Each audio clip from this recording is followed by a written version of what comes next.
अऊज़ुबिल्लाहिमिनश्शैतानिर्रजीम बिस्मिल्लाहिर्रहमानिर्रहीम। नॉली फैक्ट्री के मुअज़्ज़ज़ दोस्तों अस्सलाम वालेकुम। नाज़रीन इकराम, कौन जानता था कि उज़्बेकिस्तान के एक गैर मारूफ शहर में जन्म लेने वाला एक मामूली ज़मींदार का बेटा अपने गैर मामूली फ़न सिपागरी और उमूर हुक्मरानी की बदौलत दुनिया के शहनशाहों में वो मकाम हासिल करेगा कि 600 साल गुजरने के बावजूद आज भी तारीख इसकी ज़बरदस्त सलाहियतों की गवाही देने पर मजबूर होगी। हमारी मुराद मुगलों के मूरस आला अमीर तैमूर से है, जिसे तारीख में तैमूर लंग के नाम से भी याद किया जाता है। नाज़रीन, मैं हूं मोहम्मद इलियास और आप देख रहे हैं हमारा यूट्यूब चैनल नॉली फैक्ट्री, जिसने आज की इस वीडियो में तारीख के झरोकों से एक ऐसे ही मुसलमान किरदार का इंतखाब किया है जिसकी ज़िंदगी न सिर्फ मुसलसल जिद्दोजहद से इबारत थी बल्कि इसका अंदाज़े हुक्मरानी और जहानत भी एक ज़रबुल मिसल बनकर रह गई। तो मोअज़्ज़ज़ ख़वातीन और हज़रात, अपनी हयात में हमेशा खुद से कई गुना बड़ी जंगों और फौजों को इबरतनाक शिकस्त से दोचार करने वाला अजीम फातेह अमीर तैमूर 13वीं सदी ईस्वी में उज़्बेकिस्तान के एक शहर ख्वाजा यलगार में पैदा हुआ। तैमूर बचपन ही से गज़ब का ज़हीन, हद दर्जे का बहादुर और दलेर तो था ही, लेकिन ये अपने वालिद की मजहबी तालीम और तरबियत से भी मुतासिर था। तैमूर के वालिद ने अपने बेटे को नसीहत की थी कि दुनिया सोने का गुलदान है जिसमें सांप और बिच्छू भरे पड़े हैं, और शायद यही वजह थी कि इसने हर किस्म के खेलों से जान छुड़वाकर कुरानी तालीमात हासिल की और यूं वो हाफ़िज़ कुरान भी बना।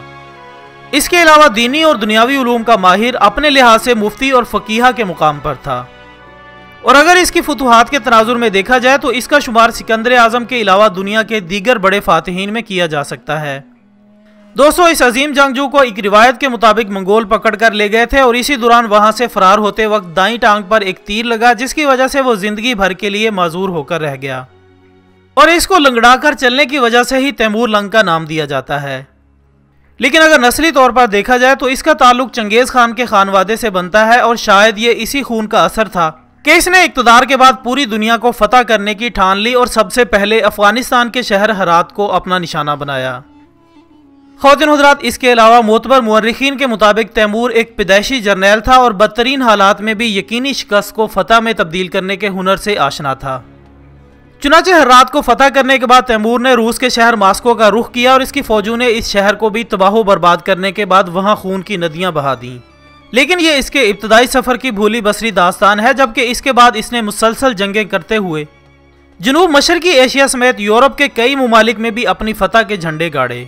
मगर नाज़रीन गिरामी, अगरचे तैमूर एक बेहतरीन जंगजू और ज़बरदस्त हुक्मरान था, लेकिन इसकी तबीयत का तजाद इसे एक मुनफरिद हुक्मरान के तौर पर पेश करता है। और इस बात का अंदाज़ा आप इस अमर से लगा सकते हैं कि ये जब भी किसी मुल्क या इलाके में अपनी फ़ौजों को रवाना करता तो सिपा सालार लश्कर को हिदायत देता कि तुम्हें फतह की सूरत में वहाँ की फ़ौज और आबादी को कत्ल करने का पूरा इख्तियार है, लेकिन याद रखना कि इनमें उलमा, शायर, मुहक्किक और इंजीनियर्स को कत्ल करने की कोशिश मत करना, बल्कि इनको गिरफ्तार करके समरकंद और बुखारा में भेज देना। और दोस्तों, शायद यही वजह है कि इस अहद में ये दोनों शहर इल्म और हिकमत के हवाले से पूरी दुनिया में मुमताज़ समझे जाते थे। और अमीर तैमूर बड़े ही फ़ख्र के साथ कहा करता था कि इस मुल्क में दुनिया के हर शोबे के माहिरीन एक माकूल तादाद में मौजूद हैं, और अहले दानिश के नज़दीक ये इसकी दूर अंदेशी की एक आला मिसाल है, जिसकी बदौलत इसने एक तवील ज़माने तक एक कामयाब हुक्मरान की ज़िंदगी बसर की। ख़वातीन हज़रात, इसके अलावा जुल्म व बर्बरियत भी अमीर तैमूर की तबीयत का एक अलहदा जुज़ था, और कहा जाता है कि इस हवाले से भी वो अपने मूरस आला चंगेज़ खान का जानशीन था। इसने अपने ज़माने इक़्तिदार में बेशुमार इंसानों का कत्ले आम किया, बल्कि ये कहावत भी इसी से मंसूब की जाती है कि मुझे कटी हुई गर्दनों से उबलने वाले खून का मंजर सबसे ज़्यादा दिलफरेब और खूबसूरत लगता है। इसके साथ साथ इसने चंगेज़ी रिवायत को जिंदा रखते हुए अपने मफतूहा इलाकों में मकतूल बेगुनाहों की खोपड़ियों के मीनार भी तामीर करवाए, जबकि एक अंदाजे के मुताबिक इसके अहद में कुल दुनिया की आबादी का 5वां हिस्सा तहे तेग कर दिया गया, जिसकी तादाद तकरीबन 2 करोड़ बनती है। दोस्तों, ऐसे जालमाना रवैयों को अपनाने का मकसद शायद किसी आला हिकमत अमली के तहत था, लेकिन बहुत सी फतूहात ऐसी भी तारीख में तैमूर के नाम से रकम है जो इसने शातराना चाल और बगैर लड़ाई किए हासिल की, जिनमें से एक ग्रीन सिटी पर कब्जा हासिल करना भी था।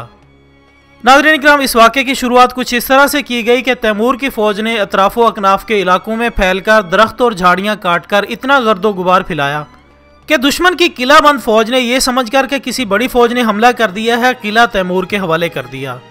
इसके बाद तैमूर ने मज़ीद एक और चाल जो कि इसने जनरल बेकी के ख़िलाफ़ चली, वो ये थी कि उसकी फ़ौजों के अतराफ में रात के सन्नाटे में मुख्तलिफ मकामात पर आग जलवाकर यह तासुर दिया कि तैमूर के साथ कसीर फ़ौज कैंपों में मौजूद है। जनरल बेकी हौसला हार बैठा और सुबह के पहले पहर ही राह फरार इख्तियार कर गया। और यूं तैमूर ने गर्दो गुबार और आग की मदद से बगैर खून बहाए 2 इलाके फतह कर लिए और अपनी बहादुरी और जहानत की धाक बिठा दी। इसके अलावा 6 बड़ी और अजीम ताकतों में से 5 कुव्वतों को शिकस्त देने के बावजूद जब तैमूर का दुनिया पर हुक्मरानी का ख्वाब पूरा ना हो सका, तो इसी ख्वाब की तकमील के लिए ये चीन की जानिब रवाना हुआ। लेकिन मौत तो मुकद्दर थी, सो मौत भी तैमूर के ताक़ुब में रही और यूं चीन की हुदूद में ही इसकी रूह कब्ज हो गई। यानी 17 शुबान सन 807 हिजरी व मुताबिक 18 फरवरी 1405 को चीन के दरियाए सहून के किनारे शदीद सर्दी और सख्ते के आलम में 70 साल की उम्र में तैमूर लंग अपनी जान की बाजी हार गया। लेकिन नाजरीन, मुकाम हैरत है कि अमीर तैमूर की फ़ौज में मुख्तलिफ कौमों के लोग शामिल थे और ये अपने अमीर की इंतहाई वफादार फ़ौज थी। इसकी अपनी फ़ौज पर गिरफ्त इतनी मजबूत थी कि कोई जर्नैल भी इसके हुक्म के खिलाफ एक कदम तक उठाने की जुर्रत न कर सकता था। इसने बिला लिहाज मिल्लत व मजहब सबको अपने तीरों के निशाने पर रखा हुआ था। हत्ता कि 14वीं सदी के अवाखिर में इसने अटक के रास्ते हिंदुस्तान पर भी चढ़ाई कर दी और दिल्ली तक जा पहुंचा।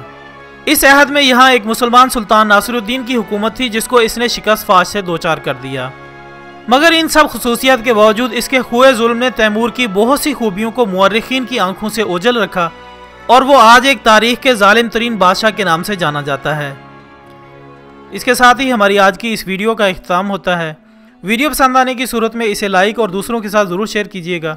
हम कल इंशाल्लाह दोबारा हाजिर होंगे एक और अच्छी सी वीडियो के साथ। तब तक के लिए इजाज़त दीजिएगा। अपना दोस्तों, रिश्तेदारों और गिरदोनवाह के तमाम लोगों का बहुत ख्याल रखिएगा। अल्लाह हाफिज़।